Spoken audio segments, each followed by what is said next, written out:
Hello and welcome to a Tolbert Music tutorial. Mr. Chris here today to talk to you about the flute. Everything that you need to know as a new beginner or the parent of a new beginner on this instrument. Okay, so the first thing that you're going to notice is that I'm down here on the floor.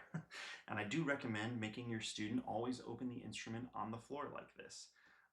Having it up on your lap in a chair is just a good way to have it fall off and get damaged. We do not want that. So opening it down here on the floor is definitely the way to go.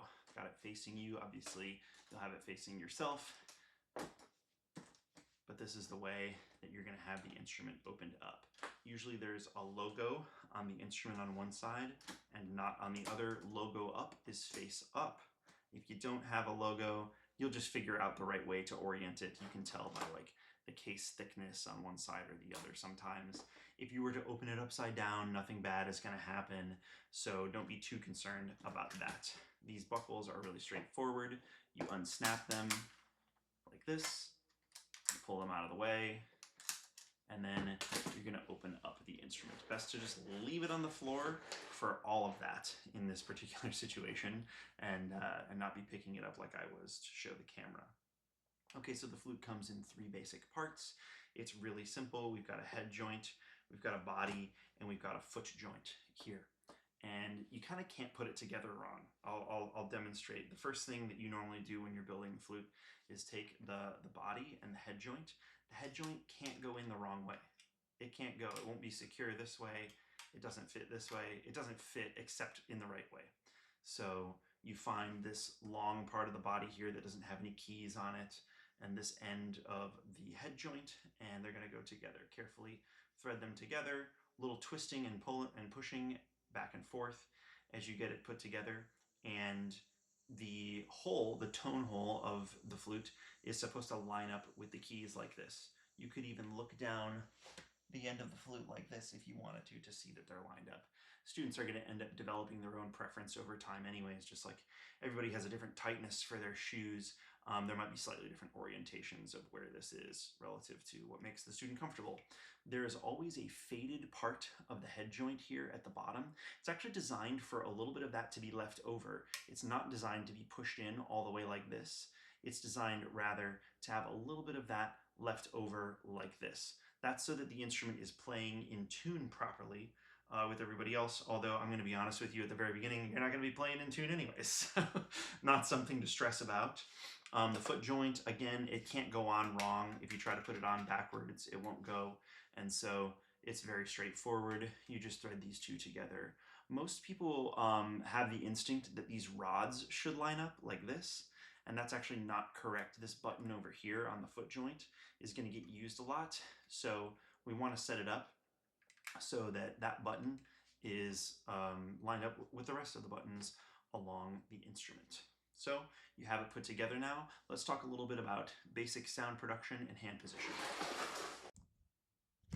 All right, so we've got your flute built. Now it's time to talk about how to hold on to the thing. All instruments have a rest position. With flute, it's so small that it's pretty straightforward. You just put it on your lap. I've seen flutists hold it like this. Whatever's comfortable that doesn't put the flute at risk. I will show you one big no-no. Don't try to put it on your music stand like this. It's light enough that it'll stay, but you never know. Sometimes these stands get flimsy. People are going to walk by and bump into it. You're just asking for a disaster. You've either got the flute in a rest position on your leg or in your lap like this, or you're setting it down somewhere really, really safe. Usually the floor, because then it can't fall off of anything, and usually the floor not in a way of common traffic. Ideally, you're using it and then you're putting it away when you're done, so you don't really need to worry about that kind of thing. Just be thoughtful and cautious about that at all times. Okay, so now we have the flute put together. I'm going to show you about basic sound production. That's really where we like to start. There is a proper hand position for the hands to be in as well, but we're not worried about students playing exactly the right note at the beginning. That's actually not important. And so for sound production with the flute, I'm actually going to take it back apart. The head joint is almost always easier to make sound on by itself like this.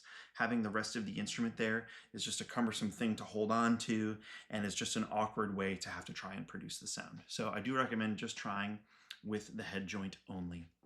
In order to get sound on the flute, it's all about where you aim your airstream. It's about where you aim your airstream. Now, to aim your airstream, you're going to have to make sure that you have a nice controlled what we call embouchure, which is how you form your face when you play the instrument. To be in control of it, the proper flute embouchure is to pull back slightly from the corners, almost like you're smiling a little bit, and thin the lips out. The lip plate, you'll see it has a thinner part and then a thicker part. The thicker part is what goes up literally right against your lip like this. Okay, and you want the corner, the edge rather, of this tone hole to touch the edge of the red of your lip. That's pretty much the perfect position. And if you got your lips thinned out from the corners, like this, you can hear it making a little bit of sound while I'm talking, actually, because I'm in the right spot. So when I blow air, sound is going to come out.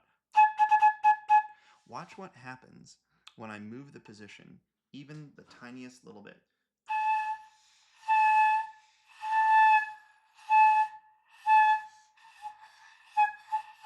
When it's in the right position, I'm making sound successfully, and when it's not in the right position, no sound at all. If your student is quite young and they're having trouble with this whole embouchure concept, getting a mirror in front of them or a phone camera, a selfie that they can look at themselves will often help fix that issue. And it just takes a lot of practice. Okay, it takes a lot of practice. It's normal for students to go and they make adjustments that are way too big and they have to start learning how to make little tiny adjustments. And eventually you memorize the way that it feels so that you get sound on the first try every single time. You want to take it away from your face and put it back and be able to very reliably make sound. That's the idea at the very beginning. In rare cases, I have students that struggle with making sound on the head joint, and I have them put the instrument back together, and I have them hold on whatever. Don't worry about where their fingers are for now, but just hold it and see if they can get basic sounds with the whole flute put together. It's the same basic concept, but sometimes just having something to grab onto a little bit more stabilizes things. For the most part, it won't. The head joint is really much more commonly the place to start. So that's the basic sound production, setting up the embouchure correctly and making sure that you're aiming in exactly the right place. You can try the tricks of rolling the flute or the head joint in and out a little bit like this, moving them from side to side, little by little like this. These are typical ways of getting the sound to produce.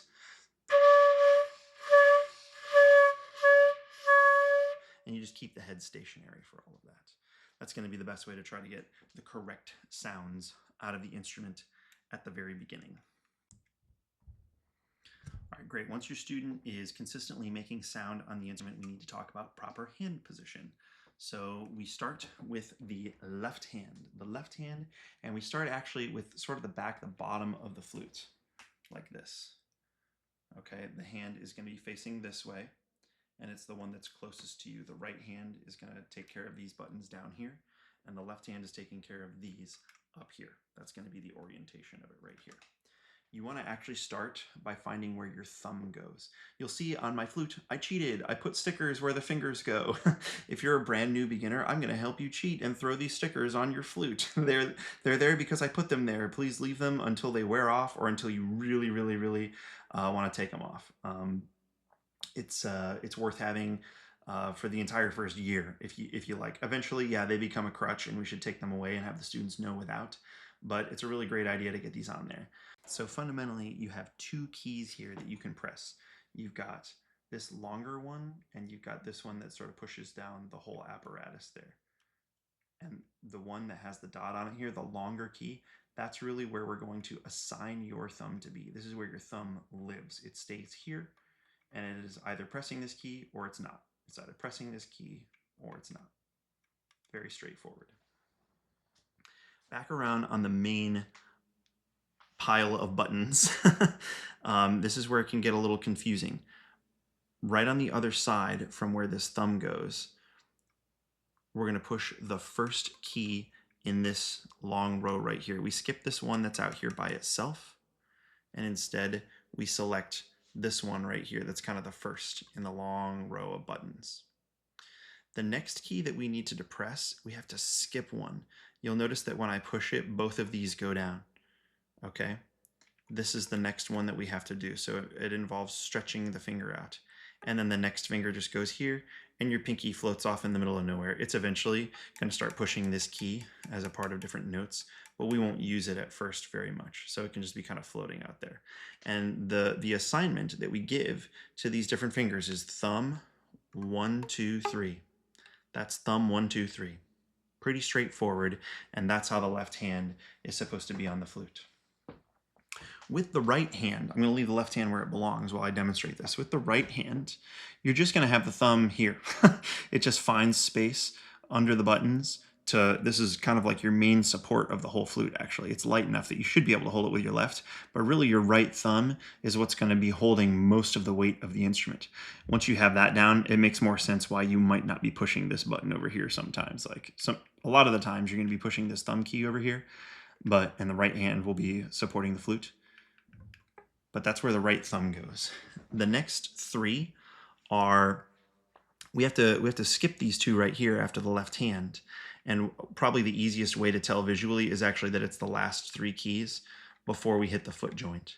So the last three keys, and then this is where the right pinky rests on the first of the foot joint. That's why we wanted the foot joint oriented that way. And I like to label these 4, 5, 6 pinky. So the buttons that we're assigned to: thumb 1, 2, 3, 4, 5, 6, pinky. All of these other little buttons in between that you see like here and that you see over here, these are extra buttons that we're going to worry about later. Your flutist will be so good at the flute before we need to worry about those keys that's why we just don't even bother. The hand position is the ones that have the stickers: thumb 1, 2, 3, 4, 5, 6, pinky, and they're going to be playing a bazillion different notes before they even have to bother with any of this other stuff that's going on the flute. Okay, and so don't be concerned in the least about those extra buttons and, oh wait, what do we call those? By the time your student is playing notes that are even involved in those keys, they'll be so far past, you won't be helping them anymore. They'll be better than me at the flute at that point, because trumpet is my main instrument, and what I'll be offering them is the knowledge that I have of how the flute continues to function, even though it's not something I physically do particularly well myself. It's kind of like being a really good sports coach. You know, if you're if you're an NFL coach, you're not better than any of the guys out there on the field, but you know the strategy, you know the game, and that's basically the idea here with us music teachers as well. Once we get our flutists to the point that they're using all these extra keys, they're past us, and we tell them, oh, it's at A flat key, and they know what to do with it. So once you're in the correct position, then you're going to start playing your first notes.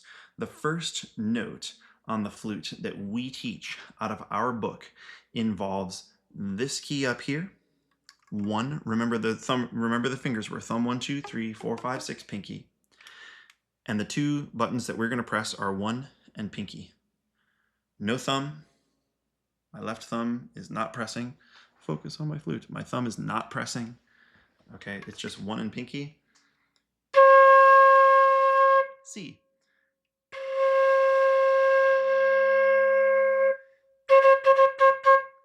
That's the first note that we are teaching on the flute. To play the next note, you literally swap out all of the fingers. So we go thumb, we actually lift 1 back up. 1 is going to be floating. 2, 3, 4, 5, 6, and no pinky. And now you're playing D. So let me reiterate that for D. It's thumb, 2, 3, 4, 5, 6. Thumb, 2, 3, 4, 5, 6.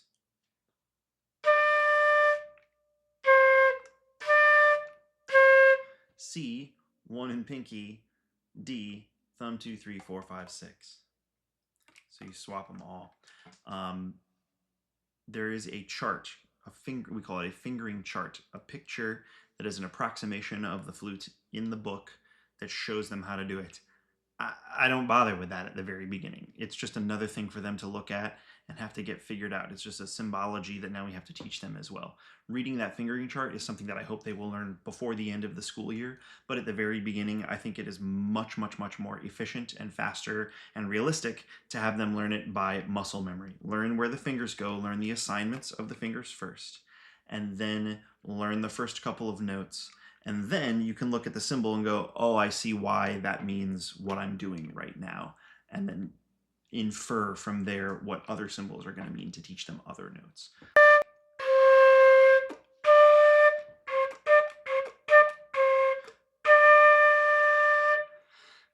I wish it was less of a puzzle for the flute. The flute has a hard time with the very first sounds. The flute has a hard time with where the fingers go for the first bunch of buttons. And then finally, I have good news for you. Once you get comfortable with where your fingers go and you can play those first few notes, you're off to the races, and you actually don't have another major hurdle in front of you until you start playing like really, really, really hard music. Or you start playing really low notes and you start playing really high notes. It's not like the flute gets easy from there or anything, but it's very front loaded in terms of the challenges, basic sounds, and then the hand stuff is a real puzzle. It's a real puzzle, okay? And so the drills that we're teaching the kids at the very beginning, we're assigning the fingers: thumb, 1, 2, 3, 4, 5, 6, pinky, set it down, shake it out, build it again. The student should get to the point within a couple of weeks. We're not talking about right away. This is going to take some time. At the very beginning, they're going to be looking for where their fingers go, and that's totally fine. It should take time. It can take time. Take all the time you need. But eventually, they'll get to the point where they can just pick up the flute and set their fingers without looking at it.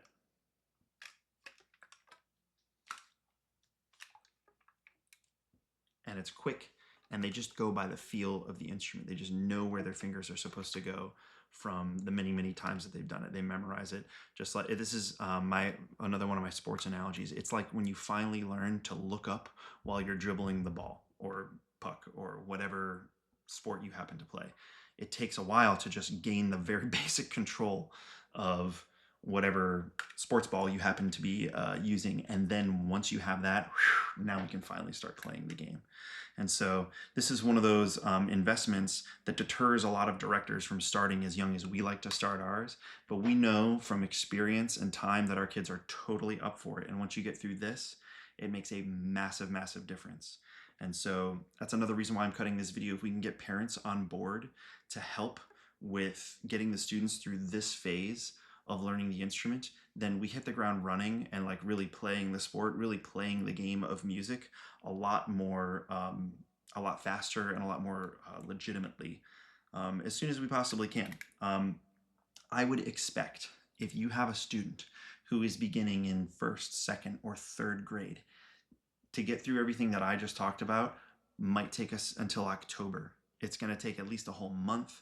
It might take a little time past that. The progress curve shoots up exponentially from there. Okay, if we have no backup at home, then it can take till November or December before we can get the kids reliably doing this. And if we do have that help from home, we can get it done in the first couple weeks, and then we have a whole year to like really be learning songs. Okay, last but certainly not least, we should talk a little bit about the long-term maintenance of the flute. I've got great news for you. There hardly is any. You have one of the lowest maintenance instruments in the very long run. Inside your instrument case, you are probably going to find a metal rod wedged into a corner like this. This metal rod is designed to have a rag fed through the eye hole so that it can be put into the flute to clean it out. Okay, I've done the foot joint now. I'll take that off and put it in my case. I've done the body from this end. Sometimes when your rag gets stuck, you pull on the rag instead of the rod. I've done the body from this side. And now I've done the head joint. What this does is it clears out excess moisture that may have built up. You're breathing across and into the flute the whole time, so there's moisture that builds up. If you leave it in there, it could grow mold. Good news, because you have a metal instrument, you're not looking at the same dangers with water as we might be with an instrument that has wooden components or anything like that. That's it. That's pretty much all you have to do. The only other maintenance that can come up with the flute is like mega long-term maintenance, which involves the pads that seal the flute up. You can see under some of my keys, that one's not covering a hole, so it doesn't have a pad, but there are pads in there. Okay, and when you press these keys down, that's what seals them up nice and tight and gives you a reliable sound. Those pads over time can wear. Let me show you how this pad paper thing works. It's really pretty simple. I'm using a rag instead of paper. It'll be just fine. You feed the paper or the rag underneath the key like this. You press down on it firmly so that you're making really good contact with what's in there. Making really strong contact. And while I'm pushing down, actually, I'm going to pull it out like this. And what that does is it hopefully pulls up any gunk that may have built up on that key and might make it kind of a sticky key. Okay, everybody, this concludes the flute tutorial. Thank you so much for hanging out today for the whole thing. Please don't hesitate if you have any extra questions or any feedback and suggestions about things that we might have missed or should add to this video. We wish you the best of luck with the first couple weeks here and getting your student up and running with their flute. Thanks again and take care.